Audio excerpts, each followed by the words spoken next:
in response to demands for you to initiate an independent inquiry into the sale of SiteServ to a company controlled by Denis O'Brien, you said you had not been briefed on this issue.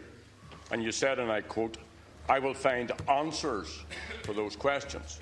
So I would like to give you the opportunity today to give those answers. Now, this is what we know.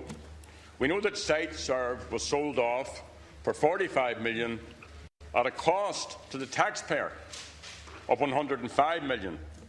We also know that the legal advisor acted for both the purchaser and the seller.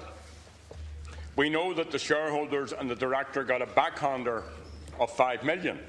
And we know all of this thanks to the dogged persistence of Teachta Catherine Murphy.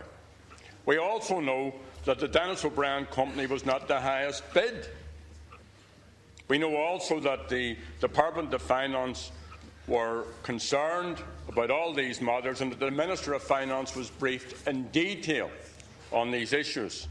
And they recommended that the Minister asked IBRC Chairman Alan Dukes to conduct a full independent review of this sale. So there's Ceist Deháin, the first question. Why wasn't this done? You said you spoke to the Minister of Finance this morning. Did you ask him why he did not act on his officials' recommendations? In another FOI response secured by Teachta Murphy, an internal memo from the civil servants in the Department of Finance states that it was concerned at the number of very large transactions of over 100 million which were poorly executed. And that's the second question. What are these very large transactions? We know that Sierra, a subsidiary of SiteServ, which is also linked to Denis O'Brien, was subsequently given the largest contract to install controversial water meters across this state, making millions in euro of profit for private individuals on the back of Fianna Fáil's water charge proposition endorsed by yourself and Labour with your great visionary project of Irish water. So there's the three questions. But the key one is, will you now initiate a full independent inquiry into these matters? Questions, Deputy Adams. I've already said to you that, having spoken to the Minister for Finance, I'm sure you don't want to impugn his integrity either. The Minister changed the framework here.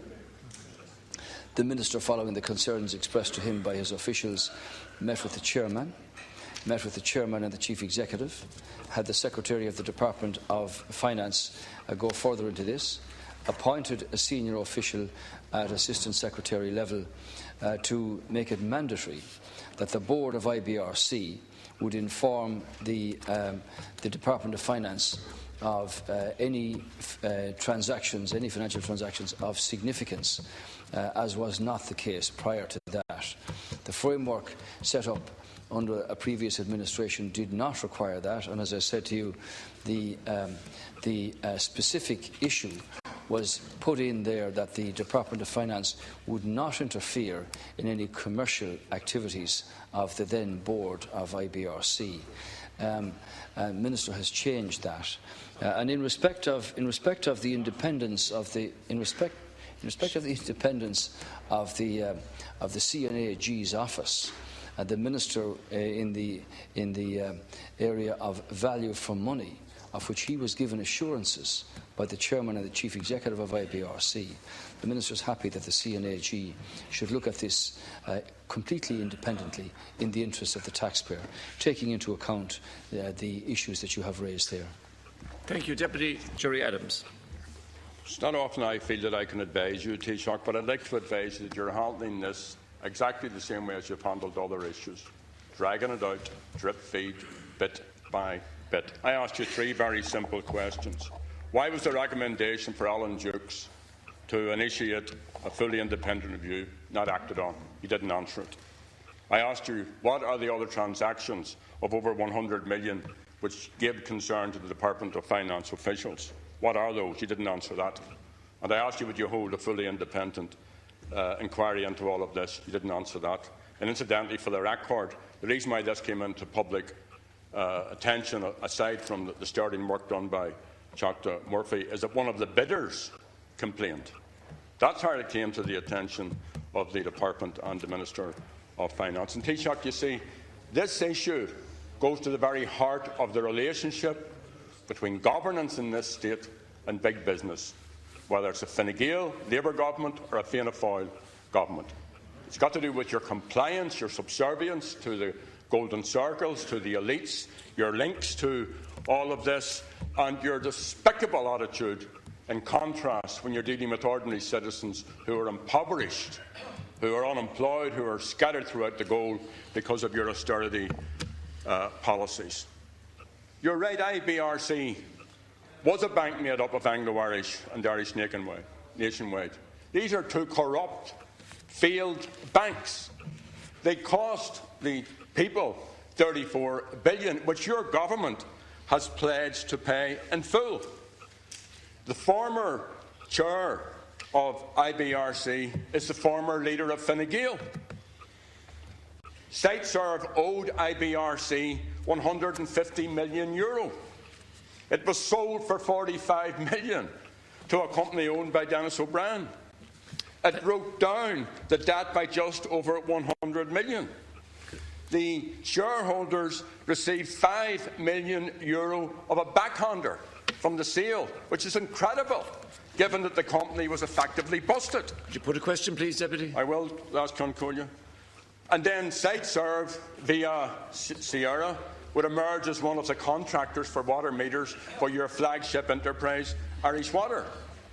And the solicitors, Arthur Cox, acted for both SiteServ and the company owned by Dennis O'Brien. So again, and I put my question, Arish, last Concolia, why wasn't the Department of Finance recommendations to the Minister that Alan Jukes initiate a fully independent review of the sale of SiteServ acted upon?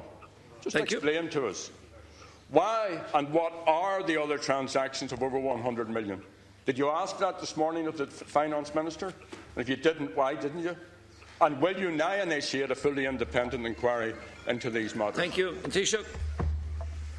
You're the ultimate hypocrite. You come in here week after week with your bleeding heart and you talk about links between everybody else and as you say, a despicable attitude towards ordinary people. You have consistently refused to answer any questions about your own goings-ons or your party's goings-ons or the links with a lot of dubious characters over the last number of years. A lot of dubious characters. Now, don't you?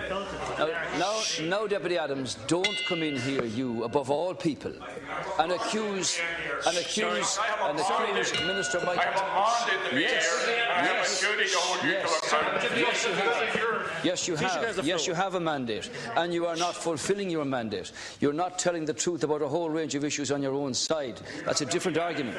Now, don't come in here with your mandate and accuse Minister Michael Noonan of deliberately hiding something that the public should know.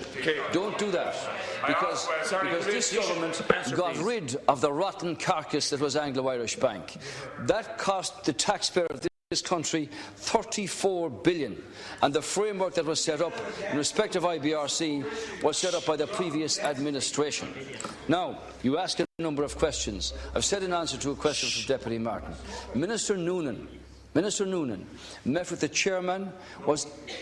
He didn't. Deputy Adams, Minister Noonan met with the chairman. He met with the chairman and the chief executive.